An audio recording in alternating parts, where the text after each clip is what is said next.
한 남자분이 심장 발작을 일으켜서 응급수술을 받게 되었습니다. 수술하고 눈을 딱 떠보니까 수녀가 간호사로 있는 카톨릭 병원이었어요.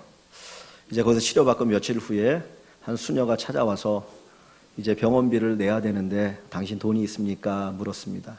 제가 돈이 없습니다. 그럼 병원비를 내줄 만한 가까운 사람이 있습니까? 다시 묻습니다. 그때 대답하기를 내게 여동생이 하나 있는데 아직 시집까지 않은 시집 못 간 여동생인데 수녀입니다. 이제 그렇게 대답했거든요.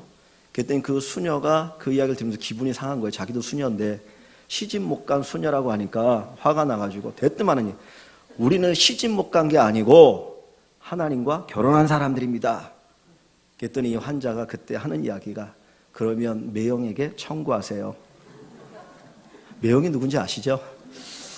예, 여러분 우리가 살아가면서 참 힘들고 어려운 일 많이 있습니다. 그때마다 하나님을 찾으시면 또 하나님이 여러분들을 도와주실 줄 믿습니다. 사람들이 살아가면서 영원한 질문과 같은 숙제가 있습니다. 고난입니다. 고난. 왜 이 세상에 고난이 있는가? 또 누가 고난을 당하는가? 고난의 때를 어떻게 보내야 하는가? 고난을 어떻게 이길 수 있겠는가? 참 그 고난의 문제가 사람들을 성숙하게도 하고 또 고민하기도 하고 때로는 타락하게 하기도 합니다. 오늘 본문에 보면 제자들이 당하는 고난이 있습니다. 이 제자들이 배를 타고 갈릴리 바다를 항해하는데 갑자기 큰 광풍이 일어납니다. 그들은 나름대로 애를 써보지만 그 광풍의 문제를 해결할 수가 없었지요.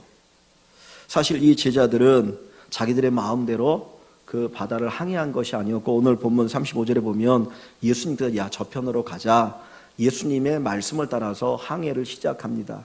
그 배에는 예수님이 함께 계셨습니다. 이들은 예수님의 제자들입니다. 그러면 이들의 삶에는 고난이 없어야 될 것 같은데 예수님 말씀대로 시작했고 예수님과 함께했고 예수님을 위해서 자기들의 삶을 헌신한 사람들인데 갑자기 큰 광풍이 일어나서 정말 죽을 것 같은 위기를 겪게 됩니다. 악인이 고난을 당한다 이해할 수 있죠. 좀 나쁜 놈이니까 고난당하는구나 죽어도 마땅해 그런 생각을 가질 수 있어요. 또 우리가 죄를 지어서 고난을 당하면 그 고난을 보면서 회개하면 되잖아요. 하나님 제가 잘못했습니다. 용서해 주세요. 그래서 그 고난이 해결되어지면 얼마나 좋습니까? 근데 세상에는 악인만 고난당하는 것이 아니라 의인들도 고난을 당한다는 거예요. 어떻게 보면 의인이 더 많은 고난을 당하기도 하고요. 예수 잘 믿는데 고난당하기도 하고 봉사 열심히 하는데 진실하게 살아가는데 고난을 당하기도 합니다. 사실 목사 입장에서 신앙생활 제대로 안 하고 좀 잘못 사는 분들이 고난당하면 봐라 그럴 수 있잖아요. 그런데 열심히 신앙생활하는데 고난당하는 분들 보면 참 할 말이 없어요. 괴롭습니다. 또 다른 사람들에게 혹시 저것이 상처가 되거나 시험거리가 되거나 하지 않을까 하는 그런 걱정도 들 때가 있기도 합니다. 근데 분명한 것은 악인에게만 고난이 있는 것이 아니라 의인에게도 믿음의 사람에게도 고난이 있다는 거예요. 지금 제자들이 주님과 함께 동행하고 있습니다. 함께 배를 타가고 있습니다. 그런데 거기에도 큰 풍랑이 일어나서 사느냐 죽느냐라고 하는 위기 가운데 놓이게 됩니다. 고난은 누구에게나 찾아옵니다. 예수 믿는 사람이나 믿지 않는 사람이나 의인이나 악인이나 신앙생활 잘하거나 못하거나 누구에게나 고난이 찾아온다는 거죠. 이 제자들은 이 풍랑을 이기기 위해서 나름대로 애를 써봅니다. 큰 파도가 몰아치는 거예요. 이 갈릴리 바다는 해발 마이너스 200의 지점에 있습니다. 그러니까 이 수면, 해수면보다 200m가 낮은 지역에 있거든요. 그리고 그 주변에는 큰 산들이 있다 보니까 이게 평상시에는 잠잠하다가도 갑자기 한번 이 대기가 이렇게 돌면 이렇게 큰 바람이 일어납니다. 그러면서 그냥 바람이 몰아치기 시작하니까 어떻게 견딜 수 없는 거예요. 분명히 제자들이 항해를 시작할 때는 고요했습니다. 야 오늘 날씨 좋네. 야 우리 항해 잘할 수 있겠구나. 그리고 제자들이 노를 지어서 가고 있는데 갑자기 풍랑이 치면서 바람이 불면서 물리 배 안으로 들어오고 배가 뒤집힐 위기 가운데 처하게 됩니다. 이 제자는 나름대로 애를 써보죠. 예수님의 제자들 가운데 상당수가 갈릴리에서 어부 생활했던 사람 아닙니까? 베드로, 야고보, 요한 또 누구입니까? 안드레. 다 이들은 갈릴리 바다에 오랫동안 있었던 어부들이거든요. 그러니까 그들이 사실 웬만한 풍랑은 이길 수 있어요. 웬만한 거는 야 이거 우리 겪어봤는데 이렇게 하면 돼. 그러고 이겨나갔던 사람들인데 이 풍랑이 얼마나 셌던지 이 제자들 스스로가 어찌할 수가 없었던 거예요. 그냥 저 보세요. 네.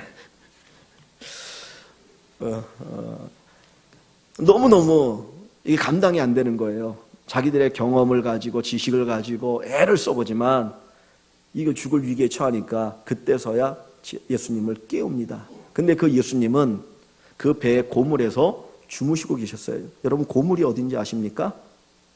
배 말미예요. 배 앞이 아니고 배 뒤거든요.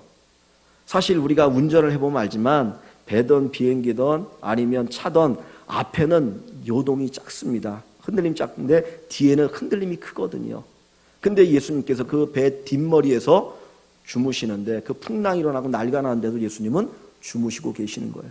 그러자 제자들이 애를 써보다가 안 되니까 그때 예수님을 깨웁니다. 근데 어떻게 깨웁니까? 우리가 죽게 됐는데 돌아보지 않습니까? 어떻게 예수님 그럴 수 있습니까?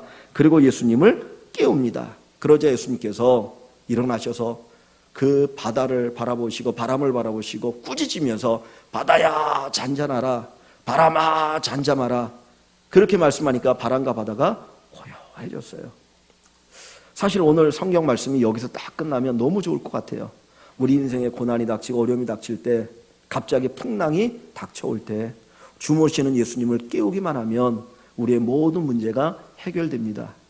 얼마나 좋은 설교입니까? 저도 딱 이렇게 끝내고 그냥 내려가면 좋을 것 같아요. 여러분 노래 가운데 한영애라고 하는 가수가 있습니다. 혹시 아십니까? 나이가 많은 가수인데 제가 예전에 들어봤던 노래 가운데 잠자는 하늘님이여 이제 그만 일어나세요, 조율 한번 해주세요.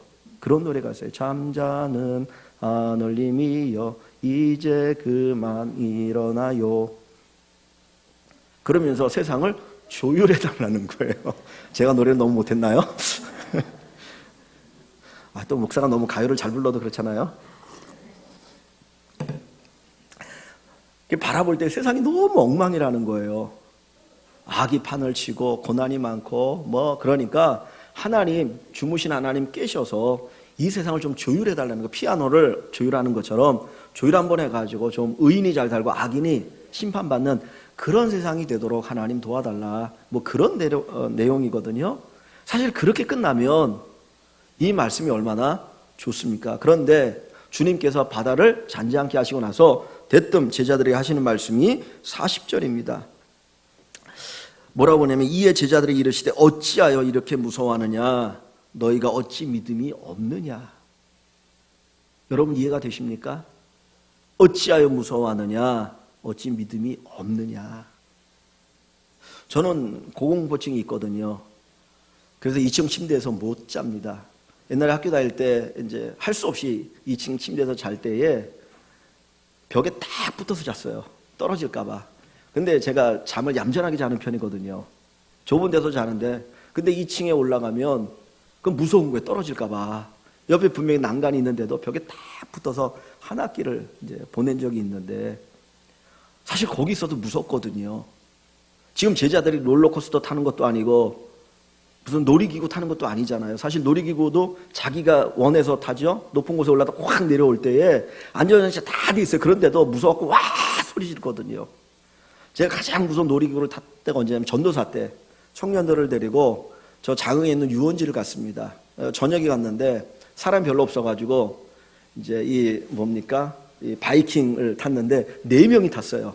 저쪽에 2 타고 이쪽에 저하고 이제 청년 하나 4이 탔는데 너무 무서운 거예요. 처음에는 이까짓 거로 탔는데 사람이 딱 4밖에 안 되니까 올라갈 때마다 죽는 줄 알았어요, 진짜. 근데 다시는 안 탄다 그랬거든요. 안전장치가 돼 있는데도 마치 떨어지면 어떻게 할까봐. 그런데 지금 제자들이 탄 배는 바다를 항해하는 거잖아요. 날씨도 어두워지고 있고 갑자기 큰 풍랑이 불어닥치면서 그냥 파도가 내리치고 그 물이 배 안으로 들어오고요. 이게 뒤집히면 죽는 거거든요. 그런 상태에서 하나도 안 되니까 예수님을 깨워가지고 살려달라고 도와달라고 애를 쓰다가 예수님이 잔잔케 했는데 그 다음에 딱 하시는 말씀이 야, 왜 무서워하는 거냐? 너 이거 왜 두려워하느냐? 왜 믿음이 없느냐? 여러분 그 말이 이해가 됩니까?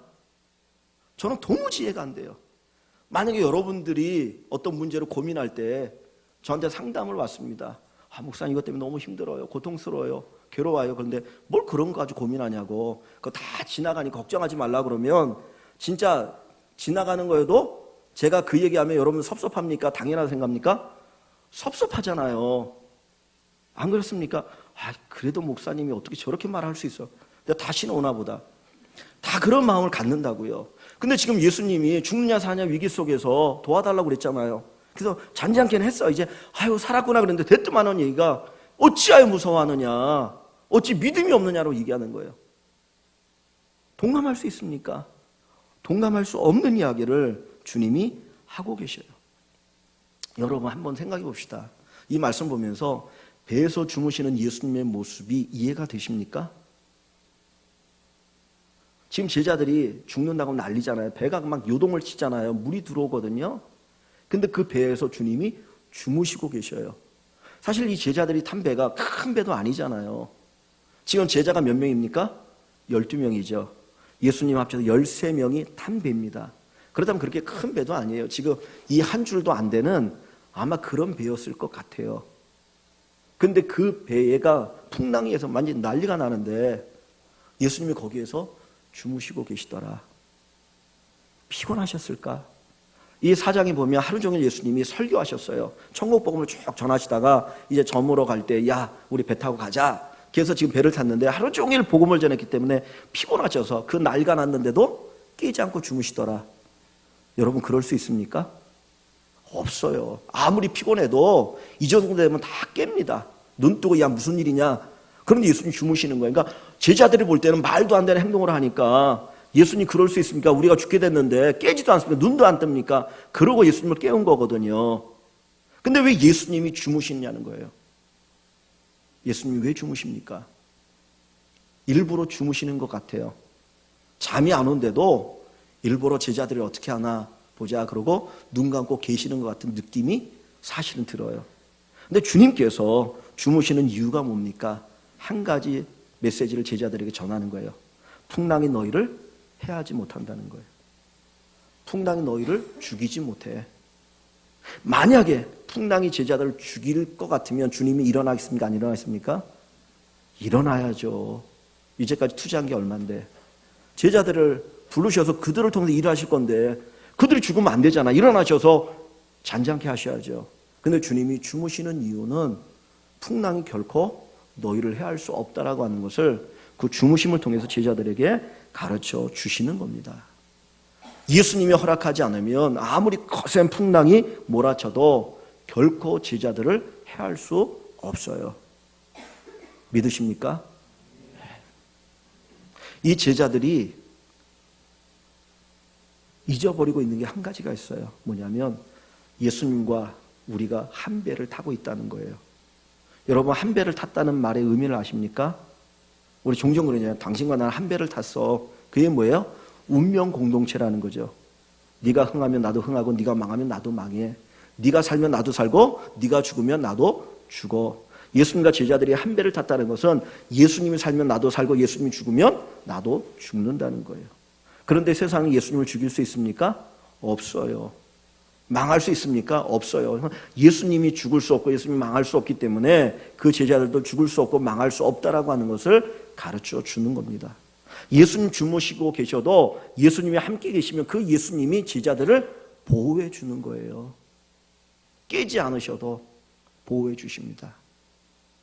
그 바다가 아무리 큰 풍랑에 몰아쳐도 제자들을 해할 수 없기 때문에 그냥 주무시는 예수님이라고 하는 겁니다.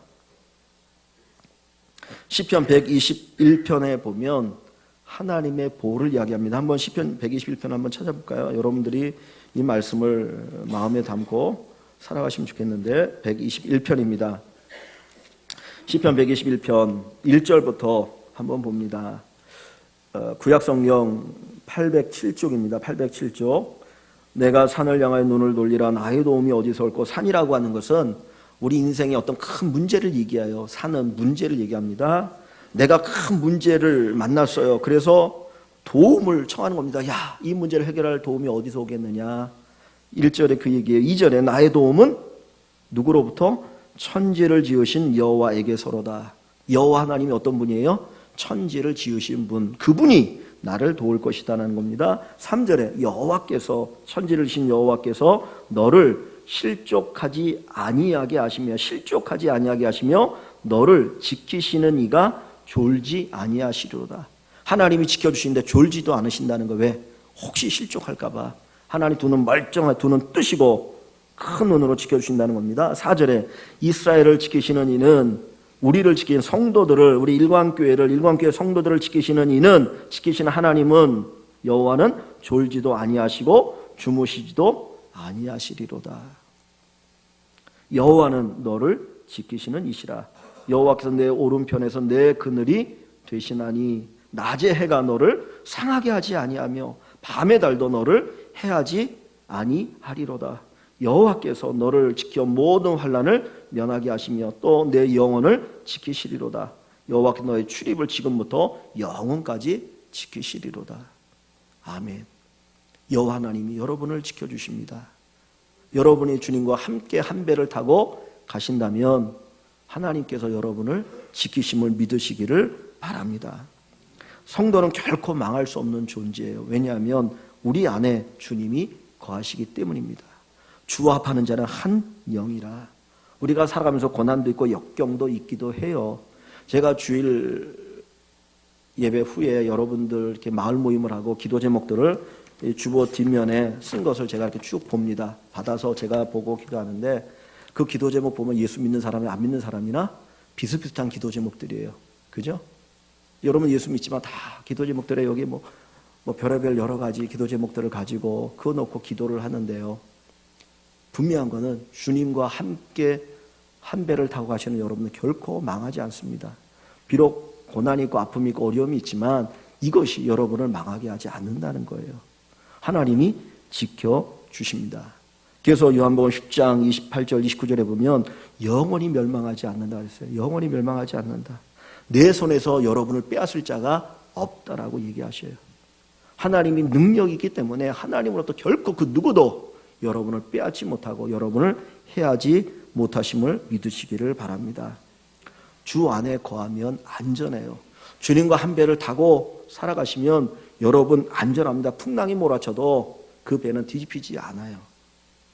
안전합니다. 믿으시기를 바랍니다.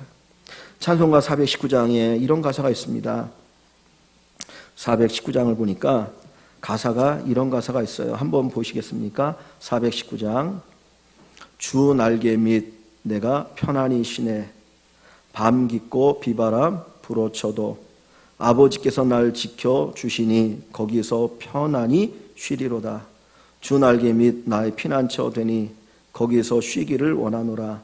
세상이 나를 위로치 못하나 거기서 평화를 누리리라. 주 날개 밑 참된 기쁨이 있네. 고달픈 세상길 가는 동안 나 거기 숨어 돌보심을 받고 영원한 안식을 얻으리라. 얼마나 귀한 고백입니까? 우리 한번 이 찬양 한번 불러볼까요?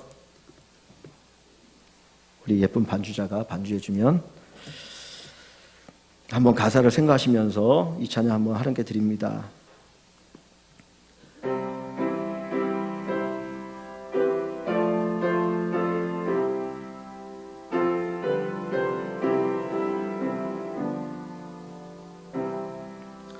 주 날개 밑 내가 편안히 쉬네.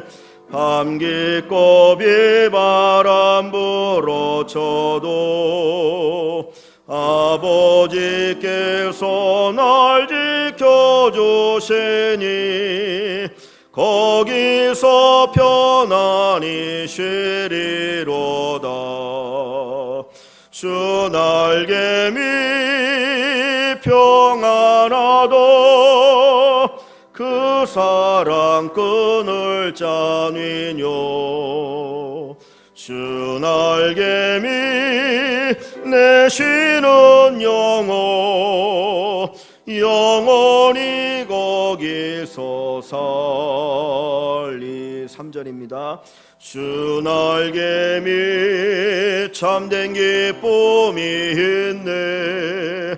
고달픈 세상길 가는 동안 나 거기 숨어 돌보심을 받고 영원한 안식을 얻으리라. 주 날개미 평안하도 그 사랑 끈을 짠위뇨. 주 날개미 내 신은 영원히 거기서 살리. 암탉이 병아리를 품듯이 여러분을 품으시고 안으시는 주님을 바라보시기를 주의 이름으로 간절히 축원합니다. 오늘 이 말씀 속에서 가장 중요한 한 부분이 있다면 바로 주무시는 예수님의 모습입니다. 좀 전에도 제가 질문을 던졌는데 이 예수님께서 왜 주무실까? 사실 주무실 수 없는 환경이잖아요. 풍랑이 몰아치니까 배가 좌우로 흔들리고 앞뒤로 흔들리는데 이건 잘 수가 없어요. 물결이 배 안으로 들어오니까 주무시는 예수님 얼굴에 그냥 물이 탁탁 튀거든요. 옷이 젖고요. 그런데 예수님이 주무시거든요. 도대체 주무시는 이유가 무엇일까? 기적을 일으키고 이 제자들이 예수님에 대해서 이런 얘기를 합니다. 그가 누구이기에 바람과 바다도 순종하는가? 이전의 제자들은 예수님 병을 고치는 것은 알았어요. 그 능력 있는 거 알았어요. 야, 예수님의 병 고치는 능력이 있더라. 문둥병도 고치고 나병, 중풍병도 고치고 뭐 손 마른 자도 치료하시고, 야, 대단한 능력이 있는 분이야. 그러나 제자들이 알지 못했던 것이 뭡니까? 예수님은 뭐를 다스릴 수 있는 분이다? 바다를 다스릴 수 있다. 자연 만물을 다스리시는 분이라는 것은 몰랐어요. 그랬기 때문에 그들이 두려웠던 거죠. 근데 주님이 이 사건을 통해서 야, 나는 병을 고칠 뿐만 아니라 이 바다를 다스리는 존재다. 사실 이 유대인들은 이 바다를 무서워합니다. 그래서 바다라 강이라는 말이 사실은 혼재되어 있어요. 그래서 이 바다는 좋지 않은 곳을 생각하는데 그 바다 밑바닥에 악한 영 사단이 살고 있다라고 생각을 해요. 그래서 구약성경 이사야에 보면 리워 야단이라고 하는 존재가 나오거든요. 욥기에도 그러고. 그러니까 이 바다 밑에는 어떤 악한 존재가 있어가지고 사람을 이렇게 괴롭히고 풍랑을 일게 하고 고통을 준다는 거예요. 그러니까 지금 이 밑바닥에 이 악한 존재가 있어가지고 자기를 괴롭히고 있다라고 생각한 거죠. 근데 주님의 능력이 이 바다도 어떤 휘어잡는다는 걸 아직 깨닫지 못했던 겁니다. 그런데 이 사건을 통해서 주님이 야, 바람과 바다도 잔지 않게 하시는 분이다라고 하는, 세상을 다스리시는 분이라고 하는 것을 알게 하시는데 또 목적이 있기도 합니다. 그런데 주님께서 주무시는 모습을 통해서 뭐를 보여주려고 합니까? 사실은 그 풍랑이는 바다에서 주무시는 그 예수님의 모습이 오늘 우리에게 전달하려고 하는 메시지라는 거예요. 사람이 잠을 잔다는 건 뭡니까? 여러분 염려, 근심, 걱정이 많으면 잠이 오던가요? 안 오던가요? 잠이 안 오죠. 그냥 걱정에 사로잡혀가지고 뜬노로 밤을 새우잖아요. 너무 근심, 걱정이 많으면 며칠 밤도 잠을 못 자고 뜬노로 밤을 새우기도 하거든요. 근데 잠을 잔다라고 하는 건 뭡니까? 그 마음이 무엇하다는 거예요? 평안하다는 거예요. 평안하다. 그래서 시편 127편에 보면 여호와께서 사랑하는 자에게 뭐를 주셔요? 잠을 주셔요. 잠 잘 자는 분들은 하나님의 사랑, 하나님의 평안이 넘치는 사람들입니다. 얼마나 하나님의 은혜가 큽니까? 근심 걱정 안 하고 살아가니까. 예수님이 잠을 주무시는 것은 뭘 제자들에게 메시지를 던지는 거냐면 풍랑 속에서도 나는 평화를 누리고 있다는 거예요. 그러므로 너희도 풍랑 가운데서 평화를 누리고 살으라는 겁니다. 왜 믿음이 없느냐라고 말씀하셔요? 어찌하여 두려워하느냐? 어찌하여 믿음이 없느냐? 그 얘기 뭡니까? 믿음이 있으면 뭐가 사라져요? 두려움이 사라지는 거예요. 그렇잖아요. 믿음이 없다라고 그랬잖아요. 어찌하여 두려워하느냐? 어찌하여 믿음이 없느냐 했잖아요. 그러니까 믿음이 있으면 두려워하지 않는다는 거예요. 믿음이 있으면, 온 세상을 창조하신 그 하나님 믿는 믿음이 있으면 두려워하지 않아. 오늘 우리가 왜 두려움 가운데 살아갑니까? 왜 이것 때문에 저것 때문에 근심 걱정에 살아갑니까? 가장 궁극적으로는 환경 때문이 아니라는, 우리 생각할 때는 환경 때문에, 내가 만난 환경이 너무나 힘들어서, 아니요. 근데 우리보다 더 안 좋은 환경에서도 당당하게 살아가는 사람 많아요. 환경의 문제가 아니에요. 중요한 거는 내 안에 믿음이 없기 때문이에요. 하나님에 대한 믿음, 하나님이 주권자라고 하는, 하나님이 온 세상의 주인이라고 하는, 내 삶의 주인이라고 하는 그 믿음이 없기 때문에 우리는 두려워하는 겁니다. 그래서 주님께서 내가 네 인생의 주인이고 온 세상의 주인이다, 나를 믿음으로 너희가 평안을 누려라는 거예요. 풍랑이는 이 바다에서도 평안 누리라는 거예요. 여러분 걱정하지 마십시오. 하나님 책임져 주십니다. 하나님이 책임져 주십니다. 우리는 다만 그 안에서 하나님의 평강을 누리며 살아가면 됩니다. 요한복음 14장 1절에 너희는 마음에 근심하지 말라. 하나님을 믿으니 또 나를 믿어라. 마음에 근심하지 말라는 거예요. 자식 때문에 근심하지 마세요. 사업 때문에 근심하지 마세요. 직장 때문에 근심하지 마세요. 청년들 뭐 취업이 안 되고 뭐 이래저래 어려움 많죠. 근심하지 마세요. 환경은 환경대로 인정하지만 근심 걱정하지 말자고요. 하나님께 맡기세요. 하나님 주시는 평안이 있습니다. 요한복음 14장 27절에 내가 너희에게 주는 평안은 세상이 주는 것과 같지 않다 그랬어요. 세상의 평안은 껍데기 평안입니다. 환경에 따른 평안입니다. 그러나 예수님이 주는 평안은 그런 평안이 아니라 환경을 초월한 평안이에요. 바로 그 평안을 여러분에게 주시기를 원하고 계셔요. 그 평안을 누리며 살아가는 우리 일광의 식구들이 되시기를 주의 이름으로 간절히 축원합니다.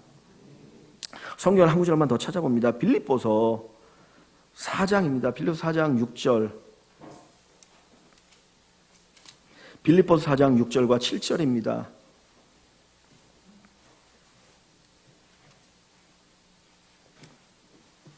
신약성경 322쪽인데요. 빌립보서 4장 6절과 7절 아무것도 염려하지 말고 그래서 염려하지 말라 그랬는데 뭘 염려하지 말라고요? 아무것도 염려하지 말라는 거. 아무것도 염려하지 말고 다만 염려하지 말고 다만 모든 일에 전부죠. 전부 기도와 간구로 너희 구할 것을 감사함으로 하나님께 아뢰라. 아무것도 염려하지 말고 모든 일에 하나님 앞에 기도하라는 거예요. 자, 그러면 7절에 그렇게 기도하면 기도와 간구로 감사함으로 하나님 앞에 그리하면 모든 지각에 뛰어난 하나님의 평강이 그리스도 예수 안에서 너희 마음과 생각을 지키시리라.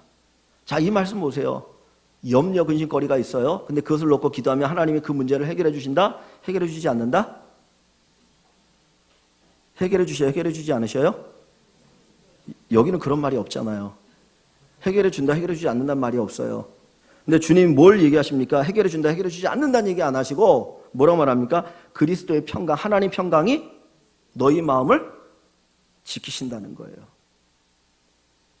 그전에 염려, 근심, 걱정으로 내 마음이 꽉 차 있었는데 하나님께 모든 걸 다 맡기고 아뢰니까 하나님의 평강이 우리의 마음을 지키신다는 거예요.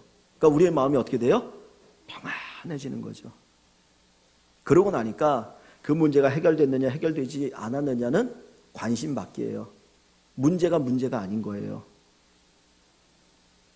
그전에는 이것 때문에 못 살겠는데 기도하니까 하나님의 평강이 내 마음 딱 사로잡으니까 그게 문제가 아니라는 거예요. 저희 애가 그 닉 부이치치인가? 그 호주 사람 팔다리 없는 사람 아시죠? 그 몸통만 있는 그 책을 또 빌려왔더라고요. 고3인데 그거 읽는다고 다 읽었다고. 근데 그래서 참 하여튼간에 모르겠습니다. 근데 읽고 나서 뭐 읽어볼래요? 이제 뭐 그러니까 이제 저희 사람이 또 읽던데 그 닉 부이치치라고 하는 사람은 태어날 때부터 팔다리가 없었어요. 기형으로 태어나가지고 제대로 기능할 수 없는 팔다리를 가지고 태어난 거예요. 그래서 어렸을 때 여러 번 자살을 시도했습니다. 근데 지금은 세상을 돌아다니면서 사람들이 희망을 얘기하고 있거든요. 하나님 나와 함께 하니까 살만하더라. 나도 사니 여러분도 사십시오. 그 누구보다도 그 사람 메시지가 힘이 있잖아. 왜? 가장 약한 존재인데 그 희망을 이야기하니까요. 근데 그 안에 뭐가 있습니까? 평안이 있는 거예요. 그가 기도해가지고 팔이 자라지 않았어요. 다리가 자라지 않았어요. 그는 여전히 불편함 속에 살아갑니다. 그러나 다른 사람이 모르는 하늘의 평강을 그가 누리고 살아가고 있다는 거예요. 이게 바로 기도하는 사람이 주시는 하나님의 복이에요. 우리가 하나님의 나라에 들어간다, 하나님의 나라를 누린다고 하는 게 뭡니까? 로마서 14장에서 말씀하는 하나님의 나라는 먹고 마시는 게 아니라고 했어요. 물질적으로 풍요로운 게 하나님의 나라가 아니라는 거예요. 이 세상이 얼마나 풍부해졌습니까? 그러나 풍부해진 만큼 뭐가 많아졌어요? 악이 많아졌죠. 죄가 많아졌죠. 얼마나 이기적인지 모릅니다. 그죠? 정말 하나님의 나라는 그게 아니고요. 성령 안에서 성령님으로 인해서 의와 평강과 희락이라고 했어요.